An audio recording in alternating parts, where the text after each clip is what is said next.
Welcome to the Eye Opener. I'm your host, Michael Lewis. The fight over vaccine mandate is heated. An Arizona city would rather violate state law to mandate government employees to take the shot. The Intercept has obtained over 900 pages of documents detailing the U.S.-funded research on coronavirus at the Wuhan Institute of Virology. As director of NIAID, did Dr. Fauci know the whole time? The Texas new abortion law is causing repercussions. Big tech is meddling in the matter and sides with the left. A leaked email casts serious doubts on the administration's promise to get Americans out of Afghanistan. The State Department dismissed all options a private rescue group was seeking to bring Americans home. Okay, my friends, let's take a closer look together. Arizona Attorney General Mark Brnovich struck down a vaccine mandate imposed by the city of Tucson. About 3 weeks ago, Tucson adopted a policy requiring the city's public employees to submit proof of vaccination by 4 p.m. on August 24th. Those who are unable to provide proof face suspension without pay. However, earlier this year, the state legislature passed a new law, Senate Bill 1824. The law bars local and state government from imposing COVID-19 vaccine mandates on employees, although it does not go into effect until September 29th. Brnovich described the timeline of the new law as a loophole that the Tucson government had exploited. But Governor Doug Ducey did issue an executive order to block such mandates by local governments until the legislation becomes valid. Apparently, Tucson, a Democrat-run city, ignored the order and went on its own way. Now, regardless, Brnovich now deems the mandate unlawful. Tucson has 30 days to repeal or amend the policy or forfeit state funding. In Arizona, private businesses may require employees to vaccinate, but they must allow for medical and religious exemptions. Regarding the religious exemptions, Brnovich's office clarifies that the sincerity of a religious belief against receiving a COVID-19 vaccine must be judged at the time of the conflict arises, rather than based on previous words or conduct. Following the FDA's approval of COVID-19 shots, vaccine passports continue to roll out in Democrat-controlled states. In Honolulu, Hawaii, starting on September 13th, vaccine passports are required for people entering bars, gyms, theaters, restaurants, and other similar services under the Safe Access Oahu program. There are some exceptions to the vaccine mandate, including children under the age of 12 or people who can present a negative COVID test result. At another popular tourist destination, Maui, the city issued a less restrictive mandate for restaurants. Effective September 15th, customers have to prove their vaccination status, but not necessarily a vaccine passport, but vaccination cards or other verification. Hawaii's Lieutenant Governor Josh Green, a Democrat, said the prospect of implementing statewide vaccine passports for concerts, gyms, and other events is a possibility. Hawaii is currently working with passport systems such as Clear and Common Pass to enforce the highly disputed practice. Moving from the United States, the UK government broke its previous promise that the country wouldn't impose vaccine passports.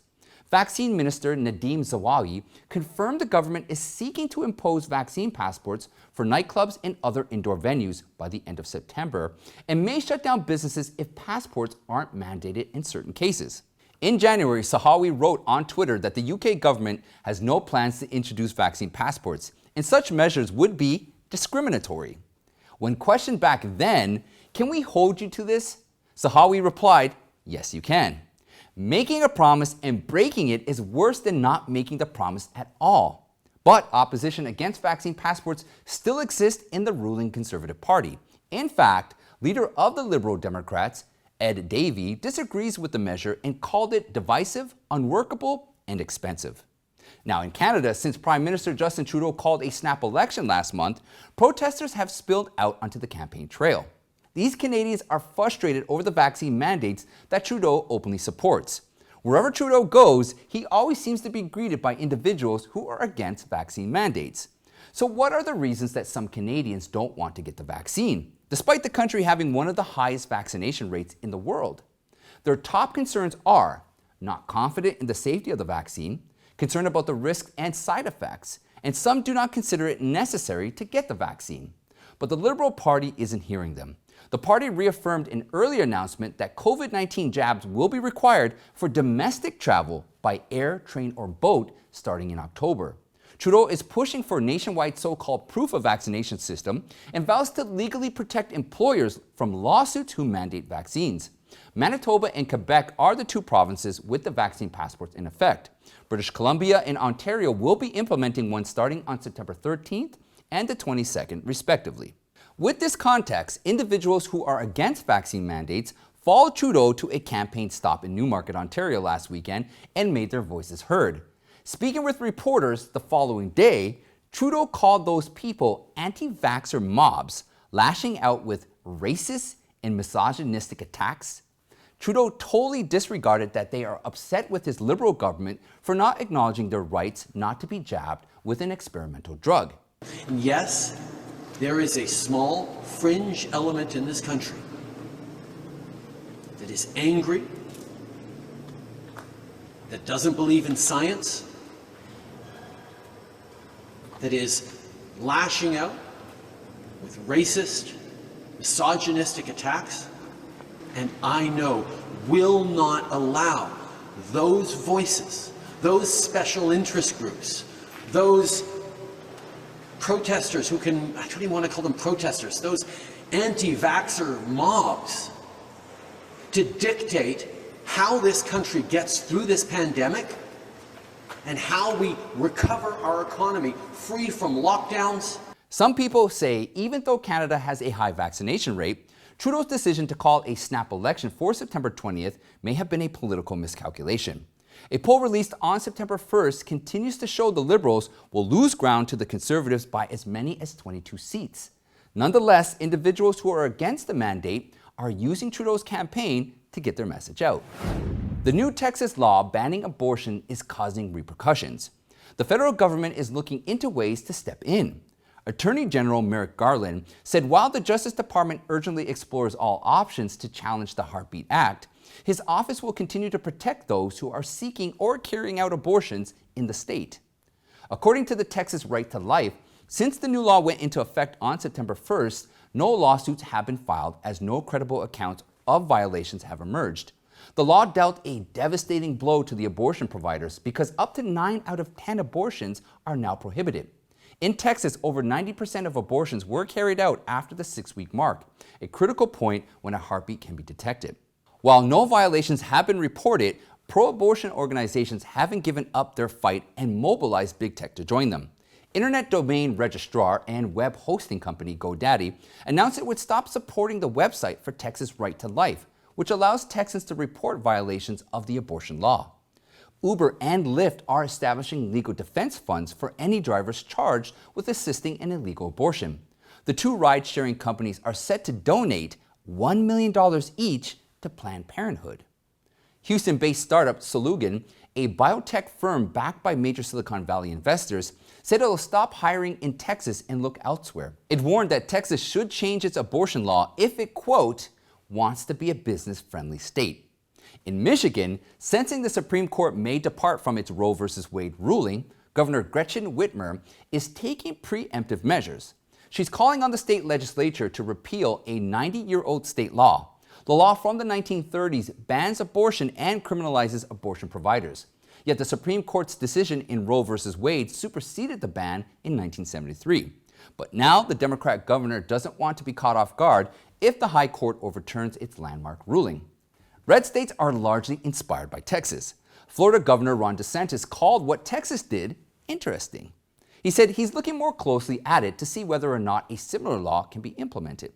In South Dakota, Governor Kristi Noem issued an executive order on Tuesday tightening telemedicine and chemical abortions in the state. Earlier this year, the FDA made a controversial decision to allow mail or virtual pharmacies to dispense abortion pills. The new order now states abortion drugs can only be prescribed and dispensed after an in-person consultation with a licensed doctor and prohibits the drugs from being provided in schools or on state grounds.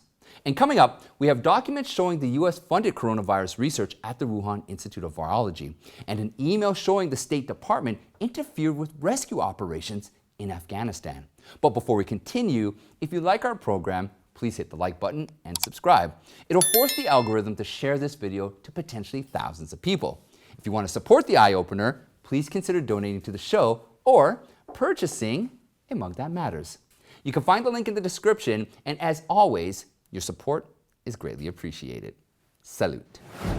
Intercept has obtained over 900 pages of documents detailing the U.S.-funded research on coronaviruses at the Wuhan Institute of Virology. The publication acquired the material through a FOIA request against the National Institutes of Health, the NIH. The Intercept is in the process of making the documents available to the public. One of the grants awarded by the NIH to the EcoHealth Alliance was titled, quote, Understanding the Risk of Bat Coronavirus Emergence. EcoHealth Alliance received $3.1 million for the initiative, and 20% of the money, that's $600,000, went to the Wuhan lab. The research in China involved obtaining bat samples and isolating known and novel coronaviruses, analysis on the pattern of coronavirus transmission among bats and other wildlife, as well as the risk of spillover to humans. The documents revealed the key experimental work, infecting humanized mice with lab-generated novel coronaviruses, was actually conducted at a biosafety level 3 lab at the Wuhan University, not the WIV. What are humanized mice? They are mice engineered to display human-type receptors in their cells. To put it another way, EcoHealth Alliance used NIH funding to test coronaviruses for their ability to infect humans. Doesn't that sound like gain of function? Dr. Anthony Fauci has repeatedly rejected the claim that NIH funded gain-of-function research, which in his own words is about, quote, taking a virus that could infect humans and making it either more transmissible or pathogenic for humans. Molecular biologist at Rutgers University Richard Ebright said, the documents make it clear that assertions by NIH Director Francis Collins and NIAID Director Anthony Fauci that the health agency did not support gain-of-function research or potential pandemic pathogen enhancement are untruthful. A molecular biologist at the Broad Institute, Alina Chan, said the documents confirm EcoHealth Alliance has reason to take the lab leak theory seriously. In the grant proposal, researchers actually pointed out that they knew how risky the work would be. Chan said they kept talking about people potentially getting bitten by experimental animals. The proposal reads, quote, there is also some risk of exposure to pathogens or physical injury while handling bats, civets, rodents, or other animals. Moreover, the fieldwork involves the highest risk of exposure to SARS and other coronaviruses. So how could EcoHealth President Peter Daszak possibly rule out research-related accident? Well, it's a conflict of interest. The Biden administration blamed Wuhan for failing to release critical data, which is very true. However, the U.S. government has also been slow-walking the investigation on the virus origins. The Intercept requested the documents in September 2020. It took the government almost a year to release the information. In May, Biden ordered the intelligence community to study the issue, and less than 2 weeks ago, that investigation was announced as inconclusive. After the military completely pulled out from Afghanistan, private operations have been trying to evacuate Americans left at an airport in Mazar-i-Sharif. However, a leaked email shows the State Department obstructed their efforts to save Americans. Eric Montalvo was one of the organizers for the private rescue plan. He shared a September 1st email with Fox News after his evacuation efforts were repeatedly hampered by the federal agency. The email reads, no independent characters are allowed to land at Al Udeid Air Base, the military airbase you mentioned in your communication with Samantha Power. In fact, no charters are allowed to land at a DoD base, and most, if not all, countries in the Middle Eastern region, with the exception of perhaps Saudi Arabia. The State Department officials also dismissed the group's hope to get approval for their plans to land in other countries. It reads, you need to find another destination country, and it can't be the U.S. either. Once you have had discussion with the host destination country and reached an agreement, they may require some indication from the USG, U.S. government, that we approve of this charter flight. DOS will provide an approval, but we will provide a non-objection to the destination country government via the U.S. Embassy in that country. This is the promise the White House has gave to continue to get Americans out?